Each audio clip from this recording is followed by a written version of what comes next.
നമസ്കാരം. സ്വർണ്ണവില വീണ്ടും ഉയരാൻ തുടങ്ങിയതോടെ സാധാരണക്കാരായ സ്വർണ്ണാഭരണ പ്രേമികൾക്കിടയിൽ വലിയ ആശങ്കയാണ് സൃഷ്ടിക്കപ്പെടുന്നത്.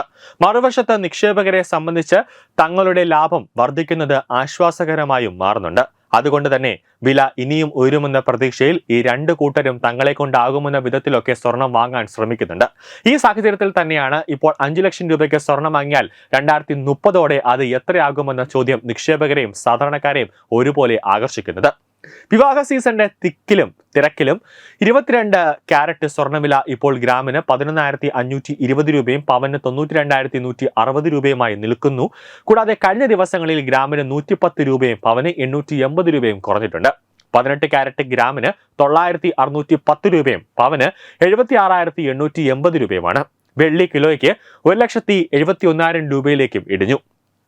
എന്നിട്ടും ദീർഘകാല നിക്ഷേപമായി സ്വർണത്തിന്റെ ആകർഷണം ഒട്ടും കുറഞ്ഞിട്ടില്ല. 2024 ക്യാരറ്റ് 10 ഗ്രാം സ്വർണം വെറും 4,400 രൂപ മാത്രമായിരുന്നത് ഇപ്പോൾ ഏകദേശം 1,25,000 രൂപയായി ഉയർന്നു.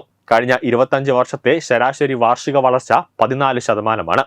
വെറും 3 വർഷം മാത്രമാണ് വില കുറഞ്ഞത്.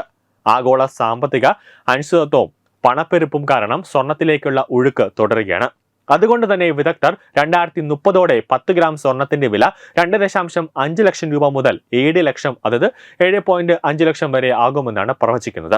അതായത് ഇന്ന് 5 ലക്ഷം രൂപയ്ക്ക് വാങ്ങുന്ന സ്വർണം മിതമായ കണക്കനുസരിച്ച് 10 ലക്ഷം രൂപയും ഉയർന്ന സാഹചര്യത്തിൽ 28 മുതൽ 30 ലക്ഷം രൂപ വരെ ആകാനുള്ള സാധ്യതയുണ്ട്. വിവാഹ ആവശ്യത്തിനോ നിക്ഷേപത്തിനോ ആയാലും ഇപ്പോഴത്തെ ചെറിയ വിലക്കുറവിനെ അവസരമായി കണ്ട് സ്വർണം വാങ്ങുന്നത് ദീർഘകാലത്തേക്ക് ലാഭകരമായ തീരുമാനമാകുമെന്നാണ് വിദഗ്ധ അഭിപ്രായം. സ്വർണം വാങ്ങുന്നത് ഒരിക്കലും നഷ്ടമല്ല. കാത്തിരിക്കാൻ കഴിവുള്ളവർക്ക് മാത്രം ലാഭമെന്ന പഴയ പറച്ചിൽ ഇന്നും പൂർണ്ണമായും ശരിയാണ്. ലോകമെമ്പാടും പണപ്പെരുപ്പം ഉയരുമ്പോൾ പണത്തിന്റെ മൂല്യം കുറയുന്നു. ഡോളർ ദുർബലമാകുമ്പോൾ സ്വർണം ഡോളറിൽ വില നിശ്ചയിക്കപ്പെടുന്നത് യഥാർത്ഥത്തിൽ കൂടുതൽ ചെലവേറിയതാകുന്നു. 2022-25 കാലത്ത് തന്നെ ഇന്ത്യയിൽ പണപ്പെരുപ്പ് ഉയർന്നതിനാൽ സ്വർണത്തിന്റെ യഥാർത്ഥ മൂല്യം വർദ്ധിച്ചു. ചൈന, റഷ്യ, ഇന്ത്യ, തുർക്കി തുടങ്ങിയ രാജ്യങ്ങളുടെ കേന്ദ്ര ബാങ്കുകൾ കഴിഞ്ഞ 3 മുതൽ 4 വർഷമായി റെക്കോർഡ് തോതിൽ സ്വർണം വാങ്ങിക്കൂട്ടുകയാണ്. 2024-25 മാത്രം 1000 ടണ്ണിലധികം സ്വർണം കേന്ദ്ര ബാങ്കുകൾ വാങ്ങി. ഇത് ഡിമാൻഡ് ശക്തമായി ഉയർത്തുന്നതാണ്. ഭൗമരാഷ്ട്രീയ അനിശ്ചിതത്വവും യുദ്ധ സാധ്യതകളും, റഷ്യ-യുക്രൈൻ യുദ്ധം, ഇസ്രായേൽ-ഹമാസ് ഇറാൻ സംഘർഷം, തായ്വാൻ-ചൈന ഭീഷണി, ഇത്തരം പ്രതിസന്ധികൾ ഉണ്ടാകുമ്പോഴെല്ലാം ലോകം മുഴുവൻ സുരക്ഷിത ആസ്തി എന്ന നിലയിൽ സ്വർണത്തിലേക്ക് ഓടുന്നു. ഇത് വില കുത്തനെ ഉയരാൻ കാരണമാകുന്നുണ്ട്.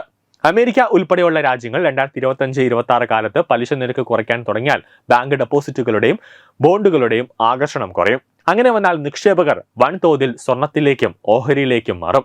സ്വർണത്തിന്റെ ഡിമാൻഡ് കുറയും എന്നാണ് കണക്കുകൂട്ടലുകൾ. ന്യൂസ് ഡെസ്ക് തത്വമൈ TV.